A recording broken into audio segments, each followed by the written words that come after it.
I'm Greg Dalton. I'm Ariana Brocious. And this is Climate One. So, Ariana, we've had a couple of weeks. The election shock is settling in. How are you feeling about it?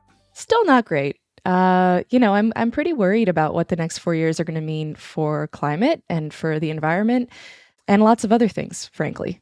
Democracy. Yeah, me too. I think I'm trying to look at bright spots, the technology. There's a lot more EV choices out there. They're more affordable. Induction cooktops in people's homes and kitchens. Heat pumps are gaining traction, more affordable. And these technologies are reducing carbon emissions. And there's also a growing infrastructure in the United States, more factories, more reshoring of manufacturing, building clean energy products. Yeah, those are all true. I hope those things continue. I think for me, a couple of the things that are really on my mind right now are the longer term ramifications of what the change of administration will mean. And thinking back to the first Trump administration and all the ways that the rule changes and actions that his administration took affected the environment in ways that we still see. So, for example, I live near the southern border. There was this huge push to build this new border wall. And to do that, they destroyed sites that are sacred to Native American tribes. They pumped hundreds of gallons of groundwater in a region that's incredibly arid and dry. And they severed these wildlife corridors that have been there forever. And so, those things aren't going back to the way they were. And I think that's one of the things that concerns me. Yeah, I'm also concerned about the erosion of institutions that protect our clean air and clean water. And those institutions, once they're damaged, are difficult to rebuild and regain public trust. We know that climate and environment were not top-tier issues in the recent U.S. election. They never are. Immigration, inflation, and other concerns were top of voters' minds, and people chose Donald Trump to address them.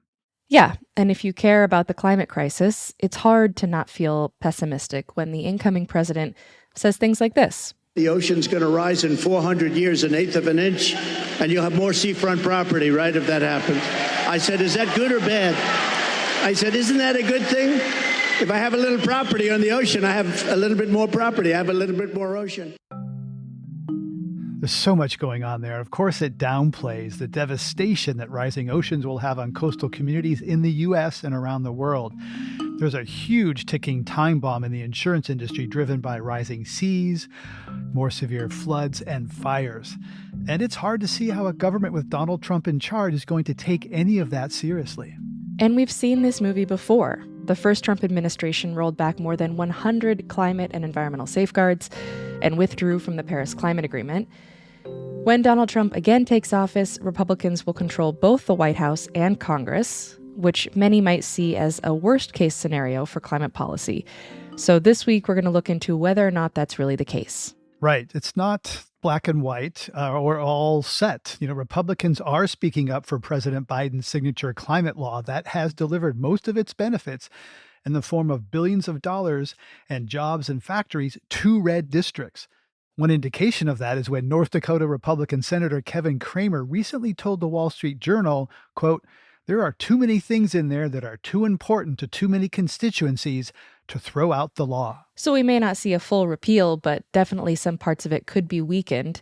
And knowing that in these last waning weeks of the Biden administration, staff are working very hard to disperse grants and loans to support the clean energy transition before the change of administration. So we'll see what happens there. Right. I think the EV tax credits are probably going to be first on the chopping block when there's a tax deal, extending the tax cuts. Lots of fights. Let's take a look at all three branches of government and see how climate and energy policy might fare under the second Trump term. And we'll start with the White House. So for this, we've invited our own political junkie, producer Austin Colon. Welcome, Austin. Hey, Ariana. Hey, Greg. Thanks for having me on to talk through such a weedy subject. All right. That's what we bring you in for the weeds. So what moves have you seen the Trump team make that would have the biggest climate implications? Well, so far, I'd have to say his choices for cabinet are probably going to be the most concrete examples of how the incoming administration will handle climate and energy policy. Right. There's a saying in Washington that personnel is policy. Exactly. And it seems like Only hours after Trump was declared the winner, there were announcements of nominees for cabinet positions, and some were controversial, like Fox News host Pete Hegseth for defense secretary and Matt Gaetz for attorney general. Right. And of course, Gates eventually withdrew his name from consideration and resigned from Congress. So there have been some picks that are controversial, even among both parties. But do those really affect climate policy? Well, that's the interesting thing. For the cabinet positions that affect energy policy, Trump seems to be taking credentials much more seriously. Like, for energy secretary, he picked Chris Wright, CEO of Denver-based Liberty Energy. Wright pretty much laid out his philosophy at a Texas Public Policy Foundation talk about energy poverty. We're in the greatest energy crisis the world has seen in decades. But this energy crisis has nothing to do with the scarcity of energy. It's about decision-making. Political policies, ill-informed and destructive political decision-making has led us to where we are today. You know, you've been covering climate for quite a while, Greg. What do you think of Chris Wright and Liberty Energy?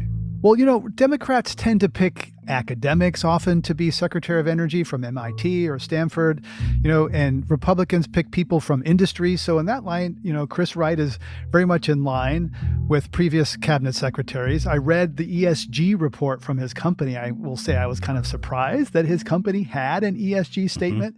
It focuses on fossil fuels having lifted people out of poverty, which they have, but it ignores how burning fossil fuels is driving extreme floods, fires, and droughts. It's not really heavy on the science. It's heavy on supply, which you would expect. It also criticizes subsidies for solar and wind while ignoring many subsidies for fossil fuels. It's a fairly mainstream view of a fossil fuel company focused on boosting supply rather than switching to another kind of business or energy source. Yeah, and I think that's kind of a common thread among most of Trump's picks. For Secretary of the Interior, which supervises the nation's vast public lands where lots of energy and mineral extraction happens, Trump has tapped former North Dakota Governor Doug Burgum. We also know that we can do things like decarbonize baseload with carbon sequestration. We can decarbonize liquid fuels with carbon sequestration and enhance oil recovery. The answer here is innovation, not regulation. We're in a Cold War with China. The way you beat China is with a strong economy. The way you have a strong economy is you innovate, which is what this country has always done, as opposed to regulate, which is both environmentally and financially trying to actually shut down entire industries. So basically, he's saying he supports innovation to deal with carbon pollution and wants to produce as much energy as possible.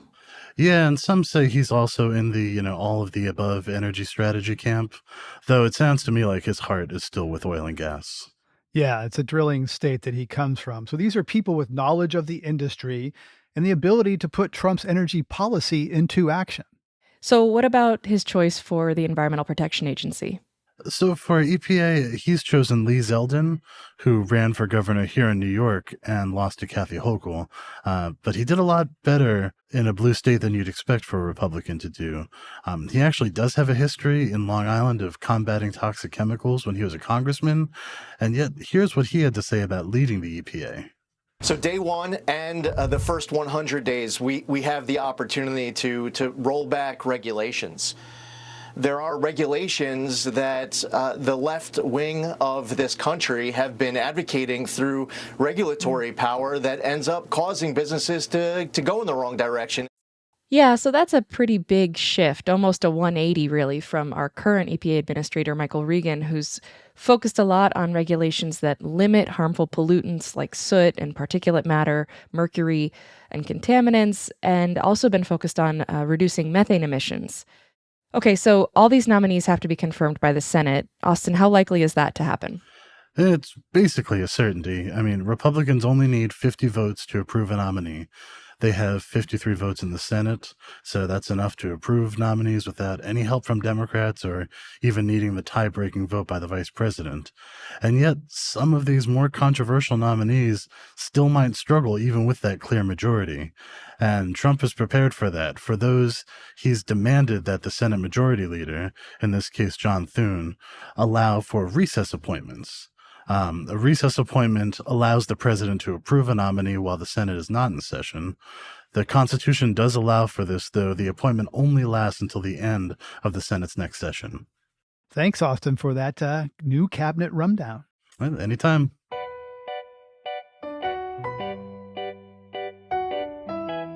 Of course, a lot of fights about policy and regulations will end up in the legal system. Right, and that leads to our look at another branch of government that is going to be affected by the incoming administration, the judicial branch. So I invited Earthjustice President Abigail Dillen back on the show to talk about this. Her organization brought hundreds of lawsuits against the first Trump administration, and in the years since, they've continued to argue cases before many of Trump's judicial appointees. But before we got into what the second Trump term will mean for some of these cases, she reflected a little on the election result. I believe in the climate deadlines the scientists are telling us about. And so every year in what we're calling this decisive decade feels so high stakes. And thinking about the lost opportunity to make even faster progress in the United States. And it's not just the United States. As we go, the world goes, because we have such an outsized influence globally. So I really worry about not moving fast enough to deal with climate change. And I really worry about a country where people's rights are eroded, where the rule of law is eroded. We work every day at Earthjustice on the premise that we have laws to enforce and that we'll have fair courts and that our government will actually serve us. And there's some things that only your government can do for you. You know, the choices that you and I make can't just clean up the air or prevent our kids from getting poisoned. And I don't think that we're going to get to a healing planet without justice for people. And that is not the worldview that now President-elect Trump campaigned on. And so I really worry about what the next 4 years will be. And I'm glad that I have a job where I have something to do about it, or otherwise I'd be having a hard time getting out of bed these days. Yeah. Yes, I hear you there. And you've been in this situation before, and we'll get into that in a minute, what some of the experience in the past has taught. So with this election outcome, many environmentalists are now looking to the states to protect what the federal government may not do anymore. California, for example, has had a waiver that has enabled it to have stricter regulations on air pollution than the federal standards. And because of California's huge size as a market and influence, those waivers allow other states to follow California's lead, and we've seen that happen. How do you see those waivers being challenged and defended right now? So whenever the EPA grants California a waiver to have these standards that other states can uptake, industry always challenges them. But the law is very clear that if California meets basic standards under the Clean Air Act, EPA must approve the waivers. And so the waivers have generally stood. Right now, we have a lot of litigation making its way through the courts on the latest suite of standards that California has put forward. And they are foundational to climate progress. If we were thinking about what the prospects would be 10 years ago, I feel very confident about California's leadership going forward. Make no mistake, I still do, but we're dealing with different courts, and we're dealing with a much more aggressive federal government that will be trying to tear down state leadership rather than to go with what Congress intended back in the 70s. Right, and this is one of the sort of changes this time around. I think that the first time, the perception and appearance of what happened in the first Trump administration was that there was a lot of chaos, and that actually got in the way of their ability to execute some of the things they wanted to do. This time, with Project 2025, with kind of an expectation of a win from the Republicans, I think it's going to be a different administration. And I'm wondering how you view that. I mean, are you prepared for a more aggressive day one, let's get after it type of thing? We're really in the mode of we'll see.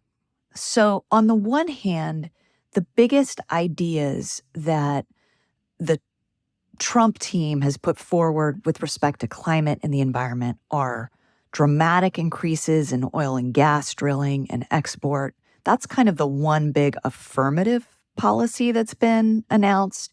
And the rest is about gutting agencies, firing big swaths of federal employees, going after scientists and science in general. To execute on big ideas, shifting very big federal agencies and federal programs, that takes concerted work. It takes people who understand government, and it actually takes having some people in government who are laser focused on that. When you appoint someone like Lee Zeldin to be the head of the EPA, who has no experience running a big thing, doesn't know the agency, doesn't know its programs, doesn't understand its unions, I think you're going more for a chaos strategy than an execution strategy. So chaos works. It slows down government. If you starve government, if you chase the good people out of agencies, you're not going to get the kind of government protections that people need, but you are effectively shrinking government. So that's one way to go. But if you really want to make big moves, you can't do it with a chaos strategy. You actually need people to work on it. So my answer to your question is, we'll see. We are prepared to be suing EPA if they get in some experienced personnel who want to gut all of our statutes, protections, who want to be going after EPA staff.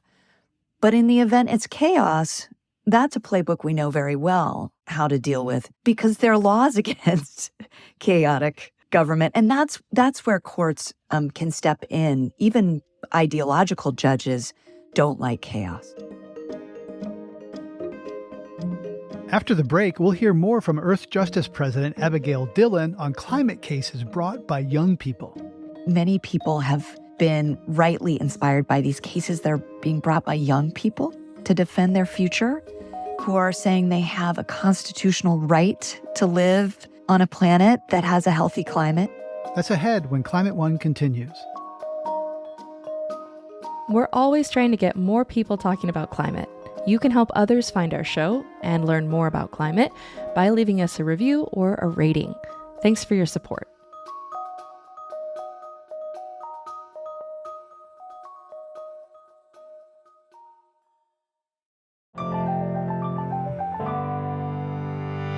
During the first Trump administration, Senate Leader Mitch McConnell approved 234 judicial nominees, including 3 to the Supreme Court. That had a significant effect on the ideology of the federal judiciary, especially the Supreme Court, where conservatives hold a 6-3 majority. We're changing the federal courts forever.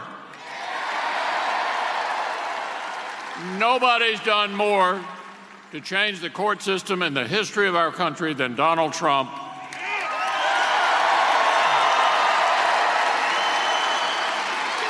We're going to keep on doing it. My motto is leave no vacancy behind.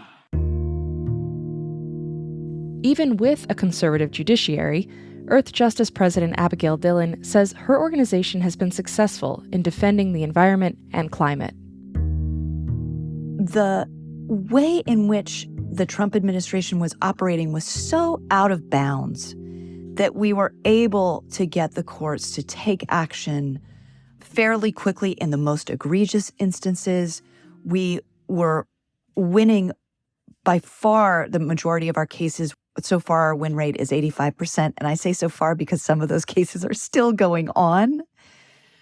But even when we found ourselves before new Trump-appointed judges, we won many of our cases because the MO was so lawless. So the courts have changed significantly. We have even more judges who have been selected for their ideological views that will serve a Trump administration. We have a Supreme Court that sent a very strong signal to those judges that they can decide, that they don't have to defer to the federal government, that they can make bolder moves to deregulate and do away with protections that we all depend upon, and they don't have to fear so much reversal in some of the appellate courts. That said, I'd like to give some comfort to everyone who's listening and worried about whether we have fair courts. The Biden administration and Leader Schumer in the Senate really prioritized judicial appointments, and those appointments were about making sure that we had judges who believe in the role of government, who believe in the role of science. We have a lot of good judges in the lower courts and appellate courts, and it's important to remember that the Supreme Court cannot take every case. In fact, it takes a very tiny minority of cases every year. That's a good way to frame it. One thing that's active now is a request to the Supreme Court to shut down state law claims against the fossil fuel majors for damages.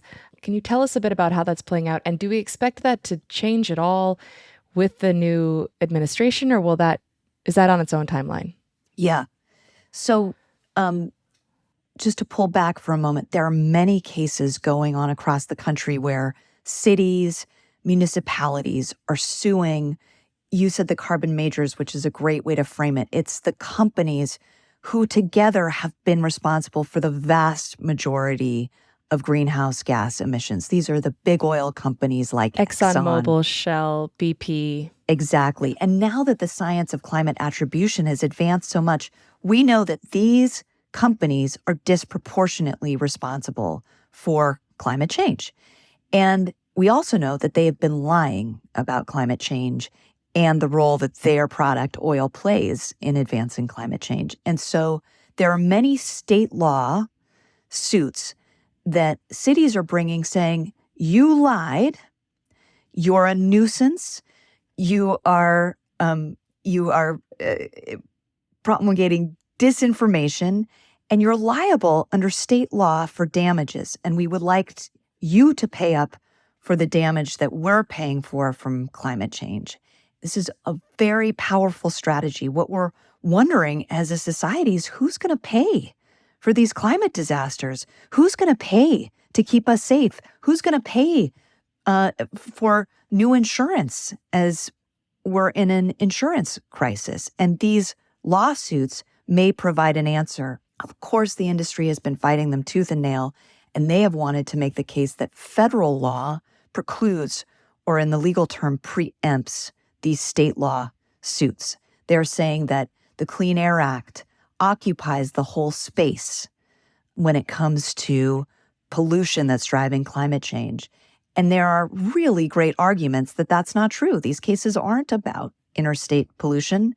They're about fraudulent advertising. They're about disinformation. They're about nuisance. That should be in the province of the states. There's a case that's making its way, has gone all the way up to the Hawaii Supreme Court.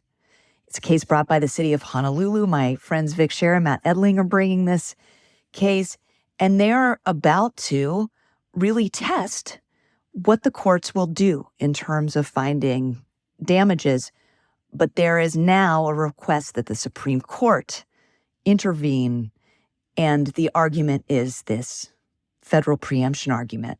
And as we speak, we're wondering what the Solicitor General under the Biden administration will do in the way of filings. And if that positioning is left to a next administration, we can imagine that the position will be very different under a Trump administration than under a Biden administration. And of course, we're wondering what the Supreme Court will do. I don't want to overstate that this is a hard question. It's not. It's an easy question. These are clearly state law claims, and the Supreme Court should not be getting in there. But there's so much at stake for the fossil fuel industry. We'll see. Yeah. Okay. So let's go back a bit to what President-elect Trump plans to do once he's in office. He's spoken repeatedly about his desire to, drill, baby, drill, to unleash, quote unquote, American energy dominance by really expanding oil and gas activity. He's announced his intended appointment of Doug Burgum for Interior Secretary. What does that agenda mean for public lands in the U.S.? How much of that do we expect to happen on lands that are a public resource? It's really frightening. This is an area where a president has so much power.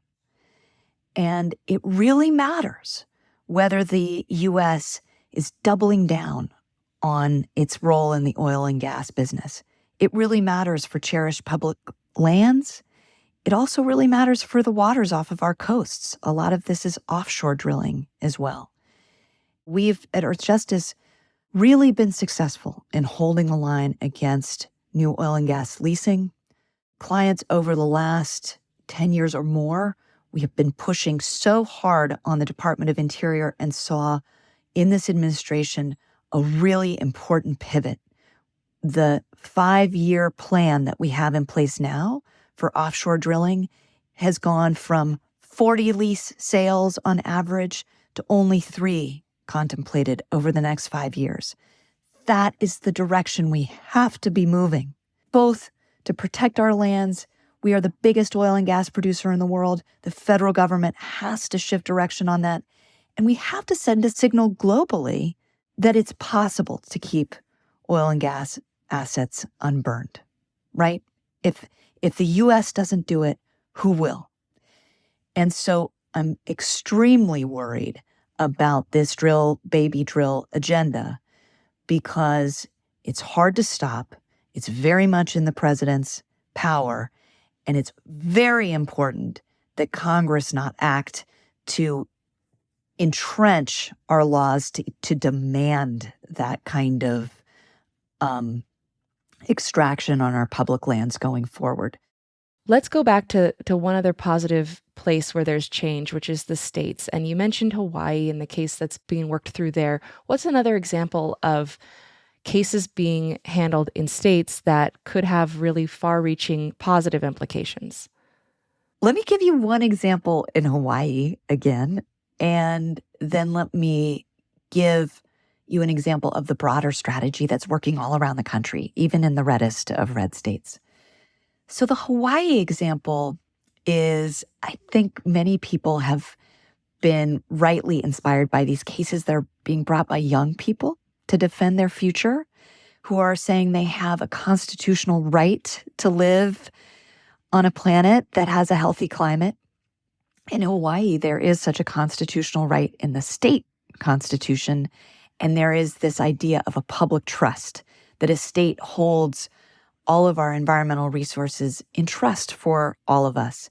And young people brought such a smart case that we were privileged to litigate with our Children's Trust that said in Hawaii, it's the transportation system that is the biggest contributor to climate change. These are kids who've been through catastrophic flooding, who've lost homes in the Maui wildfires. They have every right to be before the courts demanding that their government do better. And in this case, ultimately, the Hawaii Department of Transportation was willing to settle with our plaintiffs and agree to a game plan that will get to zero emissions transportation in Hawaii on a binding schedule. Amazing. It's amazing. And in Hawaii, as in so many states, the Department of Transportation is a state-controlled entity. It is largely a state-funded entity. And around the country, what we're seeing is kind of a failure of vision, ideas, a blueprint for how you get to where we need to go on transportation, which is the lion's share of greenhouse gas emissions all across our country. So in Hawaii, you have this really smart head of the Department of Transportation who has now enshrined in a binding settlement a roadmap that's applicable all around the country. So the states that want to make progress now have a model for doing so. And, you know, it's more expensive. It's harder to do things in Hawaii. So if you can do it there, you can do it anywhere.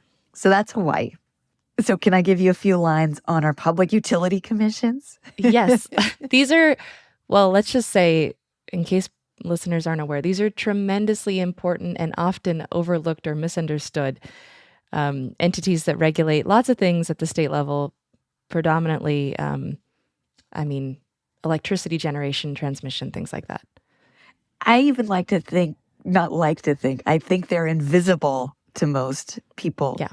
We just turn on a light switch. We don't think about where our energy comes from, much less who decides. But that happens at public utility commissions in every state. And so when Trump says, drill, baby, drill, that's his power over our energy mix. But where we get our electricity from, how renewables prosper in our economy, that's left to decisions that are made in trial-type proceedings in 50 states around the country. And the decisions are based on what's most economic, what's most affordable for customers. Gas and coal and, goodness forbid, oil cannot compete in the power markets with wind and solar and batteries. They just can't.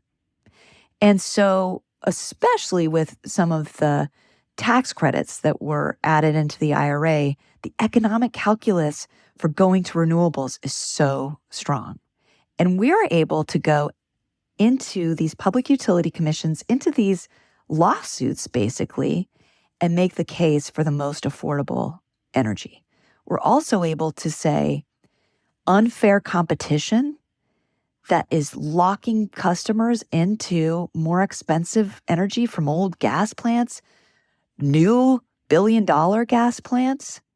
You cannot have anti-competitive provisions like this. So we're able to also tear down the barriers in a system that was made for fossil fuels so that clean energy can run faster. That's how we continue to make progress during the last Trump administration. We're going to be able to make even faster progress now because the clean energy industry is so much stronger. They're ready to go. Abigail Dillen is president of Earthjustice. Thank you so much for being on Climate One. We'll have you back again soon, hopefully. I appreciate being here so much. Thank you for all you do. We're going to take a quick break. When we come back, we'll go from the courts to Congress to take a look at the fate of Biden-era laws like the Inflation Reduction Act. I'll point to the 18 Republican members who signed a letter to Speaker Mike Johnson saying, hey, don't throw the IRA baby out with the bathwater. These tax credits have merit, and let's have a thoughtful discussion about that. That's up next when Climate One continues.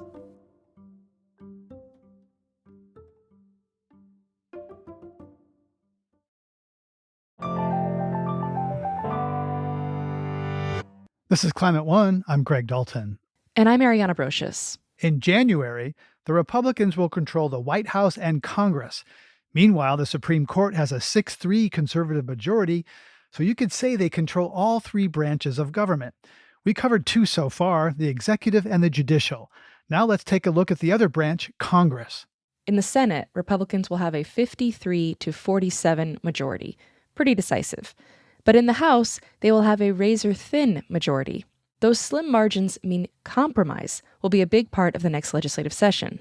One of the few groups working to get conservative members of Congress to take on climate issues is Citizens for Responsible Energy Solutions, or CRESS. I invited CRESS President Heather Reams back on the show to get a sense of where climate and energy policy stands in the new Republican Congress. All's not lost. Let me just tell you that right now. I know there's a lot of concern about what's going to happen with climate action. There's a couple things that give me some hope. One is the fact that permitting reform is going to get done. Well, permitting reform is holding up clean energy. It's driving up the cost of clean energy because we're not getting the projects going in quickly enough. And there's also oftentimes litigation that can drag out for a decade or more. So permitting reform is going to happen. It's going to have guardrails to continue to protect the environment, but it's going to create more certainty for businesses, particularly clean technologies, to be able to deploy more quickly so we can get clean energy on the grid. So I think that's like the number one thing that can happen, whether that's in this Congress, which is the lame duck, the end of this Congress, or starting in the next Congress in 2025. Yeah, and that means that there's a lot of wind and solar ready to be connected, but it can't get the wires to connect the wind and solar from where it's generated to what's called the load centers, the population, the cities where that is needed. And that's been a big problem. Also, that could open up a lot of more oil and gas as well. So you think that's going to be an okay, net favorable balance, that it won't, permitting reform won't unleash more dirty than clean energy? Well, a lot of my friends who are working in clean energy say, open it up. We want to compete. We are going to win, Hmm. and we know we're going to win. So go ahead and open it up. Build the pipes. Give us the wires. We need a lot of American homegrown energy. Let's make it happen.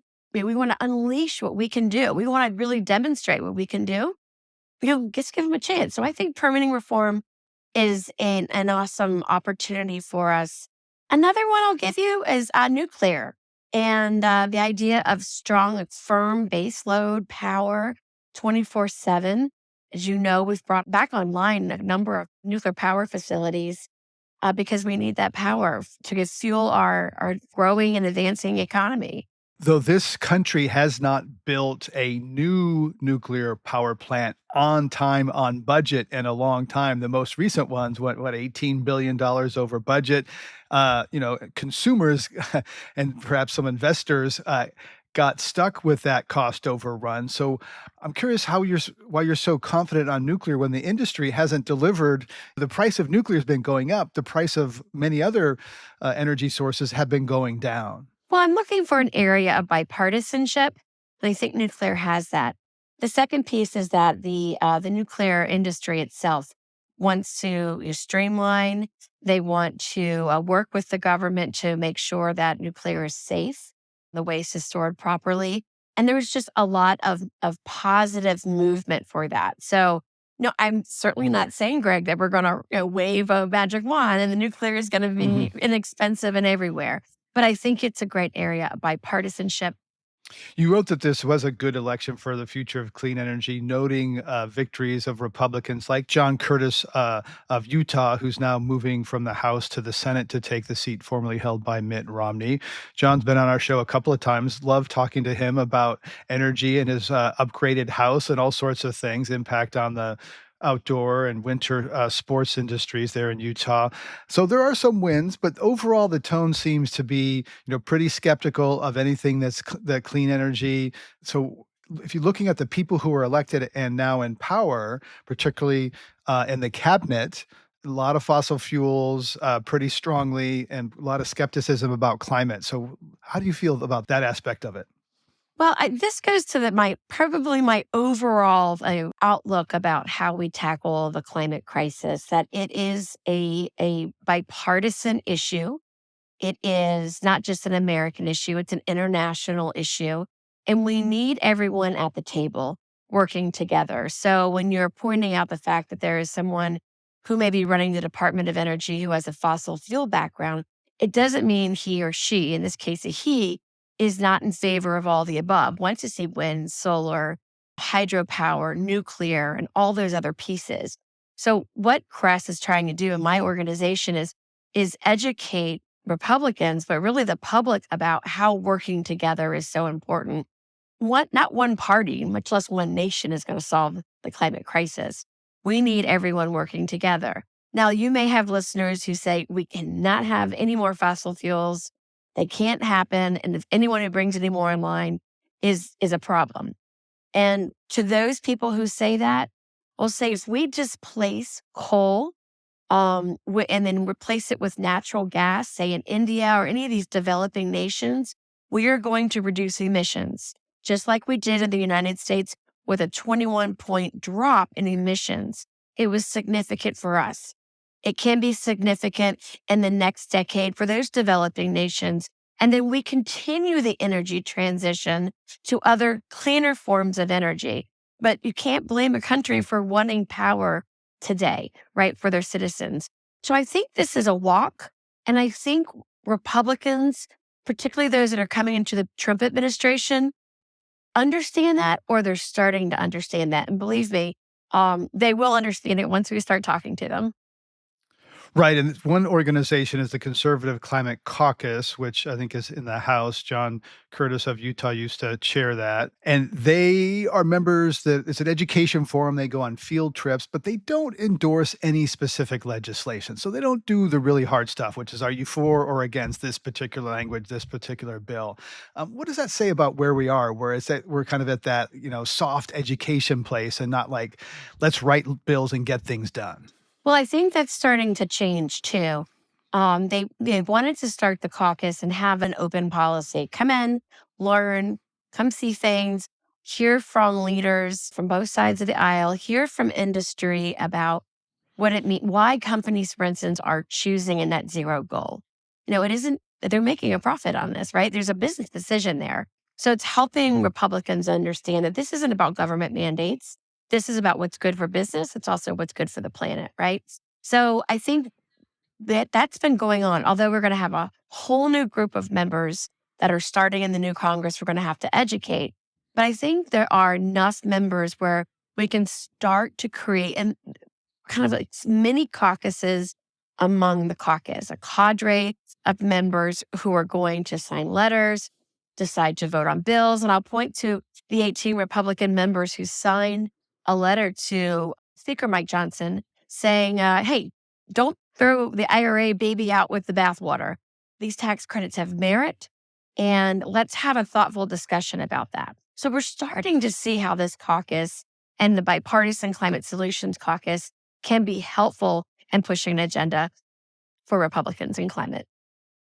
Right. And part of the focus of that letter from sort of Republicans and sort of swing districts, moderate members, was please protect part of the Inflation Reduction Act, President Biden's keystone climate law. And that had all sorts of incentives. It was largely tax policy. There wasn't many mandates, many more carrots than sticks. Lots of Republican ideas in there, and honestly, put in there by Joe Manchin. It's incentives for money into projects, incentives for energy out of projects, incentives for people buying EVs and heat pumps.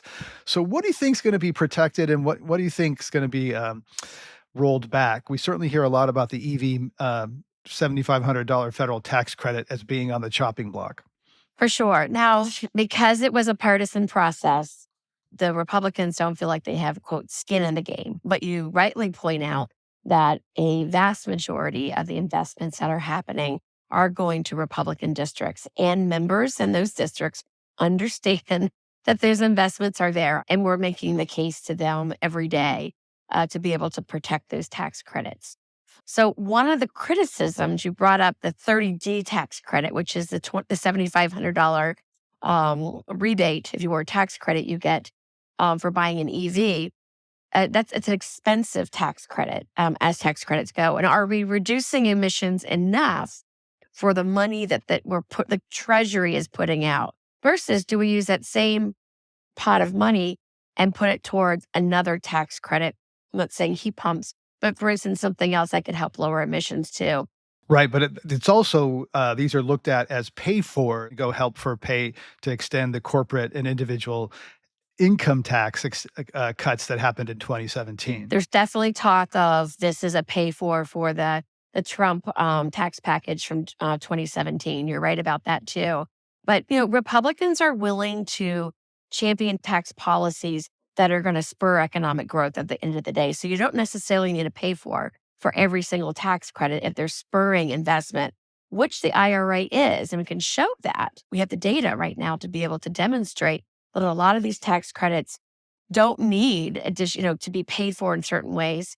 I think there's a case to be made. I mean, even Senate Finance Committee Chairman or incoming Chairman Crapo had said he wants pro-growth policies, and he's a bit at odds with what the House is talking about doing. So there is not one way of thinking about this from Republicans, but there is concern about the debt and how we balance all the things that President Trump said on the campaign trail, all the tax credits and things that he's promising versus the IRA tax credits as well.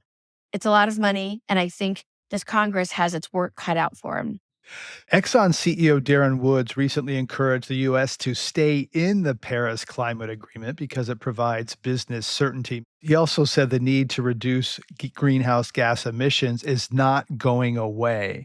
What do you make of his comments, and what impact will his and similar voices have on policy? Traditionally, Republican administrations listen to the Chamber of Commerce and the sort of establishment corporations like ExxonMobil. Yeah, I mean, I think it's a sign of the times when you're having Darren Woods, like head of Exxon, saying, look, stay in Paris. We're reducing emissions because it is part of their business plan now.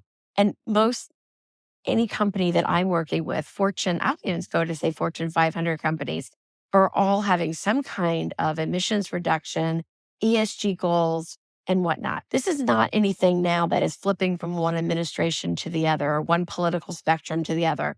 It's what corporate America is doing. Wall Street's figured this out.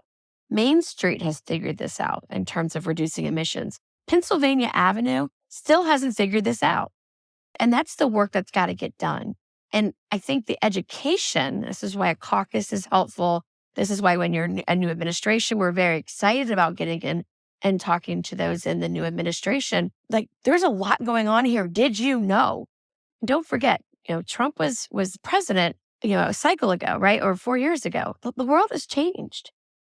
Energy prices have changed. Technology has skyrocketed. It continues to grow exponentially. So there's a lot of education there we'll need to do.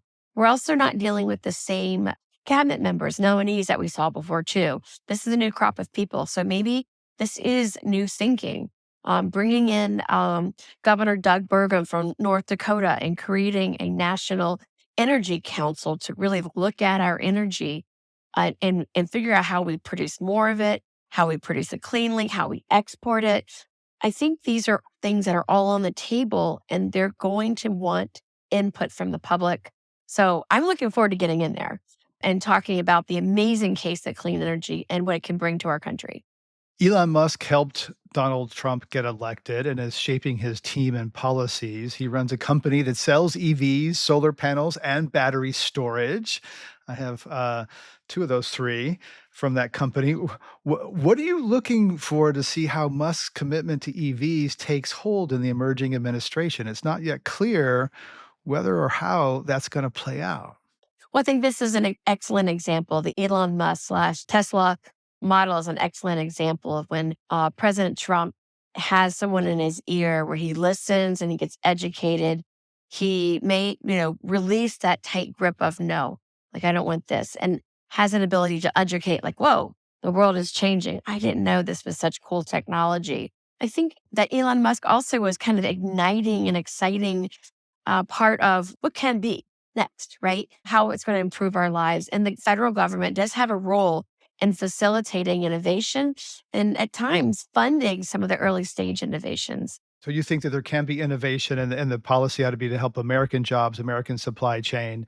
And does that mean that there should be tariffs on Chinese imports? Because, tariffs could be protective or inflationary. So it's, I'm hearing the new administration say, we don't want subsidies. Oh, but we do want tariffs to kind of protect the different forms of protection and favoritism, right? Yep, yeah, definitely. You're hearing from the Republican Party is fairly split on this. It's not split evenly either on whether or not tariffs are another tax.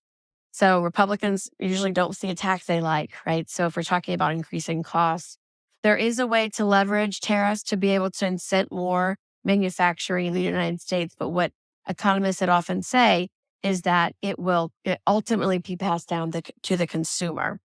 Now, there's also, but not necessarily a tax, but really a carbon intensity that we should be looking at. If you're looking at widget A and widget B, widget A being built in China, widget B being built in the United States, and it's cleaner, done cleanly, more cleanly in the United States, but the premium is more, right? Then what should we be purchasing? The federal government has tried to do this in procurement as well, but we could extend that. We need to understand the carbon intensity of products, just kind of like how we see calories when we go to a Subway. And you're like, I'm going to get the tuna because it's fish and it's good. But then you're like, oh, wait, I just need to get the turkey because the tuna is not healthy either when I look at the calories.